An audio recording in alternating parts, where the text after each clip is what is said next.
HipHopGamer Show. What it is, HipHopGamer Show. Yo, what's up? It's the one and only HipHopGamer, Hot 97, GameStop, aka Mr. Shots Fire. You already know how it goes down. You're checking out gaming, DLC, the pros and cons of the business. Check it out.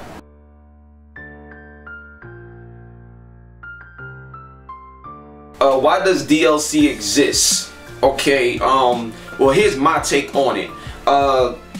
For many years, there's been a problem of the selling of used games, because a lot of developers, they don't get any percentage of a game that's, that's used, that's sold. So, for example, when a person go to the store, let's say they go to GameStop, they buy a brand new game. Cool, fair game. You own that game, do whatever you want, fine. But see, when you sell it back to a store, it's considered used. But let's say somebody new come in the store and they want to buy the same game. They could get, now it's a new game for them, but it's being sold as a used game. You see what I'm saying? So the thing is, this brand new game that a new person is experiencing, they're getting it for a used price. It's a used sale. So the company, the developers that made the game, they didn't get the money that they should have gotten because it was sold as a used product. So you're basically cutting out the money that belongs to the people that created it, you know what I'm saying? And that causes issues because for such a long period of time, 60 to 70%, I believe, of GameStop's business, as well as any other company or whatever that had that formula of selling, buying used games and stuff, that hurt the industry a lot. And the problem is, as the industry got bigger, and I mean bigger than movies and music combined, and budgets, and just the way the game industry is now, technology, the way it's grown, in order to maintain that growth and in order to keep on growing, it takes a lot more money to do a lot of things if you want to be successful. Because it's not just money, it's obviously talent and being smart with strategies and marketing and things like that. But for the most part, budgets are different now as opposed to the 80s, because gaming is bigger. So because gaming is bigger and people want more from their games, you gotta find new ways to make money. Now the thing is, when DLC is created, there's a lot of value in that, in terms of what people want. So if people want new stories and add-on expansions and things like that, whether it's on the disc or not, it's a gift and a curse.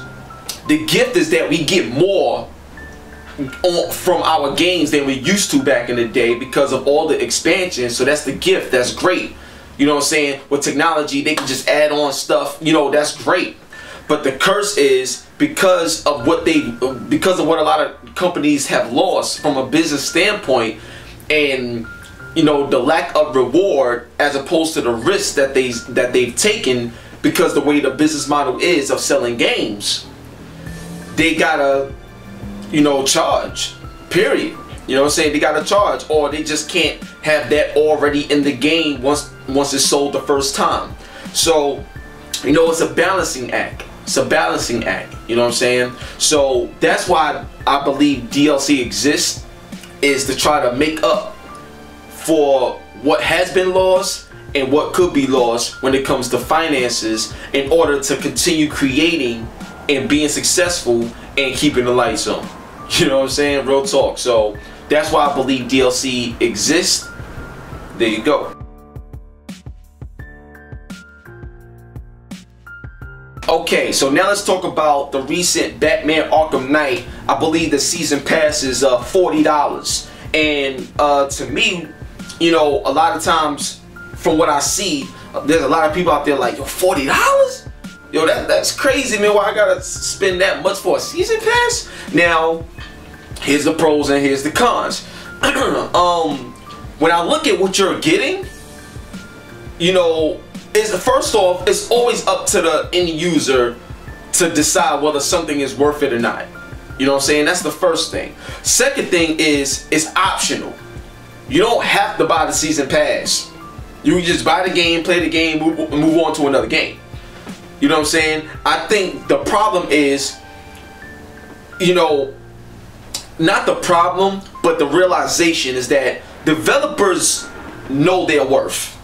And a lot of people in business and a lot of people in general in terms of personality and who we are as people, a lot of us don't know what we're worth. We don't. Like, a lot of people don't know what they're worth. So they give away a lot of stuff. They don't charge because they don't fully value themselves in terms of what they can give and produce. So when you look at the Batman Arkham Knight season pass, when I look at that, that's worth it, in my opinion, because I mean, you get the player's Batgirl, and it's like new story missions. It's not like the challenges that you saw with the Joker in, you know, Arkham Asylum, where it's just, you know, just little random challenges and you just play as him and that's it. No, you get brand new story missions to expand what you just played from the core story. Then with Batman, you get to do more stuff with Batman and his allies and stuff like that. You know, you get the old classic Batmobile skins and, you know, a whole bunch of other stuff. But it's a lot of stuff packed in that content. You know what I'm saying? There's a lot. So to me, it's worth it and I don't have a problem with it. But at the same time, you know, it's optional. So I'm not going to sit up here and say, oh, why they doing it or they shouldn't do it. Because honestly, if they feel that it's worth it and they're the ones creating it, then they got every right to put it out there like that. Just like a company that makes a Bugatti. You know what I'm saying? It costs $3 million for a Bugatti. Now, a lot of people may want one, but they're not going to lower their price because you don't make enough. You see what I'm saying? If you want this car, make enough money to get the car, because that company knows their worth. So when it comes to season pass being $40, a lot of people are like, $40 for that? Well, think about it like this. If you feel it's worth it, you're not going to say, oh, $40.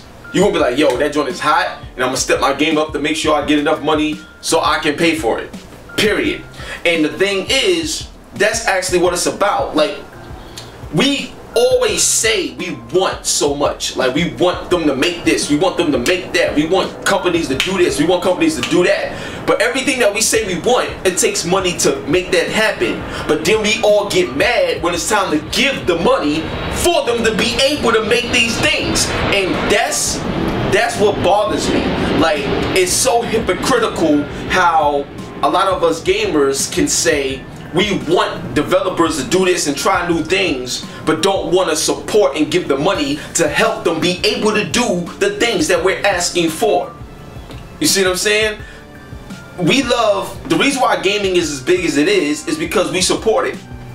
But I feel like it's getting to a point where people just are eager to complain, eager to be negative, and that's not what it was like back in the day. Like, it really, that energy wasn't there like that. So to me, I don't have a problem with this season pass. I think the quality is great, and at the end of the day, there's some DLC out there that's really great in my opinion. There's some DLC out there that's not really that good, that I don't feel is worth it. But at the end of the day, it's always optional, and I'm not going to complain about anything that's optional. It's not like they're saying you have to buy the season pass in order to play the core game that you buy for $60 initially. Because if that was the case, then yeah, you might, that's bull. Like, you know what I'm saying? You might as well just tell me that the game costs $100 and I'll pay you $100. Like, you know what I'm saying? And so it's like, but anyway, that's another situation. But me personally, I don't have a problem with it. I think that particular DLC is great. I think it's worth it. Batman looks like a quality game. I played it a little bit at E3 and it even felt good then. They just had to work on a gameplay of the Batmobile because it felt a little odd, but everything else felt great. So to me, you know, it's no problem. But anyone that that do have a problem with DLC and the way it's been handled and stuff like that, ask yourself this: if you want more, you got to be willing to give more. And if you don't want more, then don't give what you don't have. That's just the way I look at it.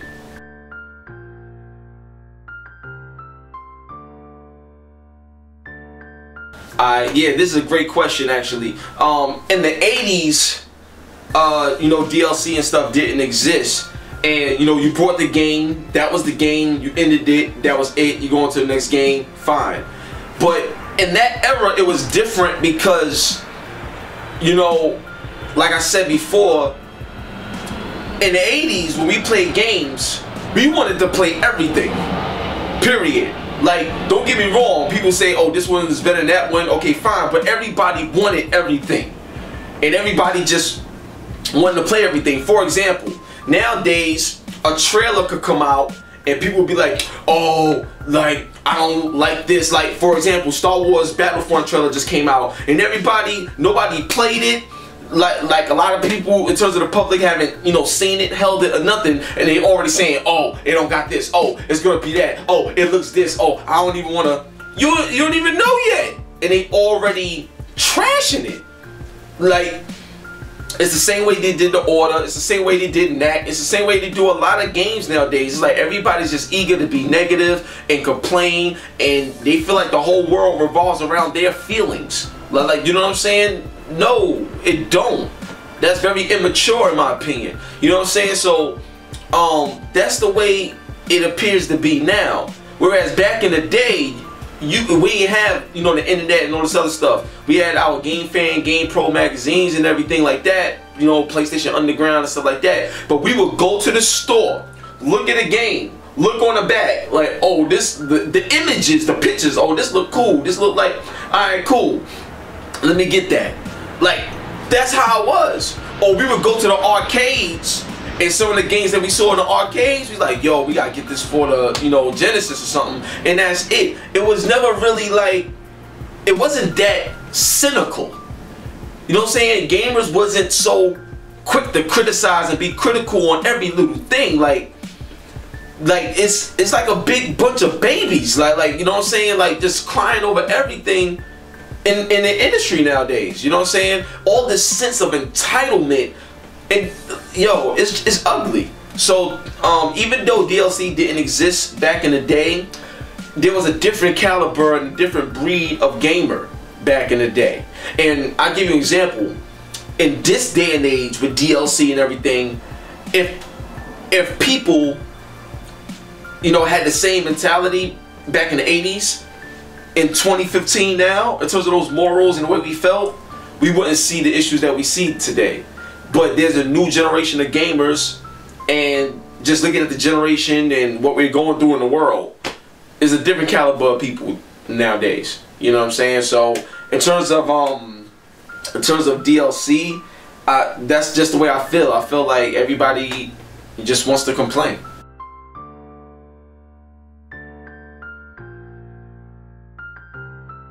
This is very interesting as well. A lot of people ask me how come some companies give DLC for free and other companies don't, and they automatically assume that the companies that don't give DLC for free, they're charging because they want to be because they're greedy and stuff like that. Because if this one could do it, how come that one can't? Well, you got different companies, you got different budgets, you got different deals. It's a completely different situation. You can't generalize what DLC is, and you can't generalize the business decisions behind DLC with one company and just make it seem like it's one and for all. One for all. It doesn't work that way. That's not how the business is structured. So I'll give you an example. You know, sometimes a company can have a budget, and let's say they don't go over the budget. Now, if they don't go over the budget, they can afford to give DLC for free because they're not going over their budget. So it's more like, okay, you know, we was able to achieve our goal and we had a ton left over, so let's give this to our fans for free because it doesn't cost anything for them. It's not going to hurt them. They're already in profit. You see what I'm saying? Now, then you got other companies that may not have a big budget, may go over budget, and they got to find a way to profit and recoup from what their initial cost was, or they could catch themselves in a bad situation in terms of longevity. You see what I'm saying? So that plays a role too. Another thing is a company, whether they make budget or not, but a company company could see that, hey, what we're doing is very valuable. I don't want to sell myself short as a company, so yeah, I'm gonna charge because I know my worth. And you got some people that just got a different type of heart, different type of business mind. They just want to give it away. So it's a lot of things that fall in line in terms of free DLC and DLC that you pay for. On the outside looking in, you can have all the complaints you want, but unless you understand the business side of it, unless you're there in those meetings, in those conference rooms, unless you're there to fully know, you're speaking from a standpoint of immaturity, because you don't have the knowledge to be able to decipher what's really happening. So you're just gonna speak from a standpoint of being a frustrated fan. You know what I'm saying? And that's not fair either, because you're speaking as if it's the truth when you don't have a clue of what it is. So to me, when it comes to you know, just this whole DLC, whether it's free or not, the way I look at it is like this: some companies can do it, some companies can't do it, and at the end of the day, it's all optional. So it's always up to the end user to choose what they feel is valuable. And if you feel it's valuable, great. If you feel it's too expensive, but yet you still feel that you want it, then step your game up, get your money up, and go get it. If you don't feel it's worth it, then you shouldn't even have an opinion on it, because, you know, if it ain't worth it to you, move on to the next game. Alright, so check it out. My overall final thoughts on what I think about gaming DLC and, you know, the pros and cons. Here's my overall thoughts, and this is something that I saw that bothers me. Just as well as, you know, I'm considered a YouTube gaming influencer and stuff like that. I'm a personality, journalist, content creator. Just as well as I'm that, there's a lot of other people out there that do this as well. You know what I'm saying? Whether it's Total Biscuit, you know, Angry Joe, Smosh Games, you know what I'm saying? Like, all these other big channels or whatever. Like, here's my issue. I don't like when people utilize the DLC business practices as a part of their reviews, because it has nothing to do with the performance of the game. I'll give you an example. If you buy Mortal Kombat 10, yeah, they got the PlayStation Store right there in the middle. You know what I'm saying? You know, you got the DLC with the combat packs, and you know, you got easy fatalities. If you wanted to buy them, you have, you know, all this other stuff that you could get. And the thing is, that has nothing to do with the frame rate of the game, the graphics of the game, how responsive it is in terms of gameplay and control, the design, the variations of the characters, how you could, you know, do the combos and choose how you want to use your character once you learn the variations, the training, the towers, you know, the faction, the kills, the fatalities, like everything that make that game great has nothing to do with the DLC business practices.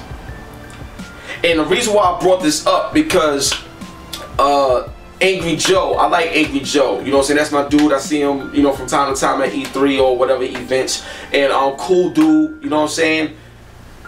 The reason why he has a, you know, large following, get a lot of views and everything, and like I said, most people, just the way they use their brain from a neurology standpoint, like 90% of people are heavily influenced by others when they have no knowledge of things of their own, because a lot of people aren't willing to do the hard work and the legwork and the research to find out things for themselves in certain fields that they may not be passionate in. So they look to people like us, you know, like me, myself, and others, to give them the truth, because we're the ones that got the passion for that industry. You see what I'm saying? The game industry. So what bothers me is when, like, I would see, because somebody told me to take a look at it, so took a look at it, and I saw just the beginning of Angry Joe's Mortal Kombat 10 review, and it started out with like him holding money and give me money, and for a good while he was talking about the DLC practices in his Mortal Kombat 10 review, and in my mind I'm like, this has nothing to do with how the game performs and plays. Nothing to do with it. And I don't like the negative energy that's brought towards DLC, because DLC is not a bad thing. How is getting more content for your game bad? That's not a bad thing. I don't give a damn if it was already on the disc or not. Everybody should know what they're worth. And what's so funny about that and how hypocritical that is, you know, to my knowledge, Angry Joe don't have a day job. You know what I'm saying? His job is YouTube. He gets paid a lot of money, you know, from what he does. So he knows his worth. So if somebody offers him something for a certain price, and he knows what he can offer, he knows what he can do for someone because of his platform, you're not gonna give Angry Joe $1 and he's gonna put you on his video that gets millions of views. You're gonna have to really pay for that or whatever. You know what I'm saying? So my thing is, he knows his worth, and that's great. We supposed to know our worth. But the moment a video game company realizes their worth after they've been taken advantage of for so many years by not getting their fair share with every sale of a game, you know what I'm saying? That's a problem.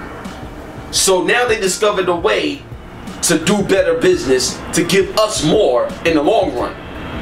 And we're the supporters of the industry, so we should want to do this. And at the end of the day, it's optional. So that's my final thoughts. DLC, I have no problem with it because it's an optional, it's an optional presentation to your game. If you want it, get it. If you don't, don't. But don't come out your face in reviews, because the DLC has nothing to do with a review. That's one. Secondly, you're only hurting the industry that we are a part of by telling people that DLC is wrong or the business practices is bad when they don't have to buy it. It's not going to affect your initial purchase. If I'm buying Call of Duty and I want Call of Duty, I can get that. If I want anything else that they add to it, if I feel it's worth it, fine. If I don't, fine. It's a neutral ground, and it should be respected that way, and it should be talked about that way. Real talk. So those are my final thoughts on gaming DLC, pros and cons of the business. You know what I'm saying? One love and God bless the one and only HipHopGamer, Hot 97, GameStop. I got a lot coming, man. Thanks for the support. Hit me up. Peace.